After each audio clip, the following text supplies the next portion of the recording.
हजरत उमर रदी अल्लाह ताला अन्हो 22 लाख मुरब्बा मील के हुक्मरान हैं। कादसिया पे आपका लश्कर जंग लड़ रहा था। हजरत उमर रदी अल्लाह ताला अन्हो को रोज खबर मिलती थी, और जिस दिन फतह की खबर आनी थी ना, जो अमीर लश्कर थे उन्होंने नया बंदा भेजा जो मदीने में कभी नहीं आया था। उसने हजरत अमीरुल मोमिनीन को देखा भी नहीं था, बाहर से इस्लाम कबूल किया और वहीं से जिहाद के अंदर निकल गया और सारी जिंदगी जिहाद के अंदर गुजर गई। अब कादसिया फतह हुआ, अमीर लश्कर ने भेजा नए बंदे को, जाओ मदीने में जाके अमीरुल मोमिनीन को सारा जंग का नक्शा भी सुनाओ और साथ फतह की खुशखबरी भी सुना के आओ। वो नया बंदा आया। अब हजरत उमर रोज कादसिया के रास्ते पे निकल जाते थे कि भाई कब खबर आएगी फतह की। जिस दिन वो कासिद आया, हजरत उमर रास्ते में खड़े हुए थे। अब कासिद को जल्दी थी कि मैं जल्दी जल्दी मदीने जाऊं और अमीरुल मोमिनीन को खबर दूं, और हजरत उमर खबर लेने के लिए रास्ते में खड़े हुए थे। वो जल्दी जल्दी आ रहा है।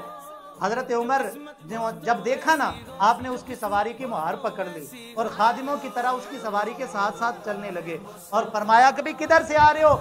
उसने कहा जी कादसिया से आ रहा हूँ। कहा सुनाओ जंग के मैदान का क्या बना? उन्होंने कहा अल्लाह ने मुसलमानों को फतह दे दी। और फिर हजरत उमर की आंखों में चमक पैदा हो गई और फिर साथ साथ पूछते जा रहे, सुनाओ मैदान जंग में मुसलमानों ने कैसी शुजाअत दिखाई। अब उसको जल्दी थी अमीरुल मोमिनीन को मिलने की, और हजरत उमर रदी अल्लाह ताला अन्हु खुद उसकी सवारी की मुहार पकड़ के उससे जंग की खबर पूछते जा रहे। उसने सवारी तेज कर दी, घोड़ा तेज दौड़ाना शुरू कर दिया। कहने लगे ये तो जान ही नहीं छोड़ रहा, मैंने अमीरुल मोमिनीन को जाके खबर देनी है। उसने सवारी तेज की तो आप भी तेज तेज दौड़ना शुरू हो गए।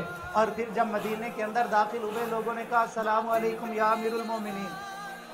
जब अमीरुल मोमिनीन कह के बुलाया ना, उसने सवारी को रोका, फुदक के सवारी से नीचे उतरा, हाथ जोड़ के अर्ज किया अमीरुल मोमिनीन आप उधर ही बता देते, मैं तो आपको मिलने के लिए जल्दी कर रहा था। फरमाया नहीं कोई बात नहीं है, कोई बात नहीं है, मैं तो इसलिए चंद कदम तेरे साथ चलाऊं कि तू मुजाहिद है, और मुजाहिद के साथ चंद कदम चल जाऊंगा, अल्लाह इसके सदके ही हो सकता मेरी बख्शिश करना।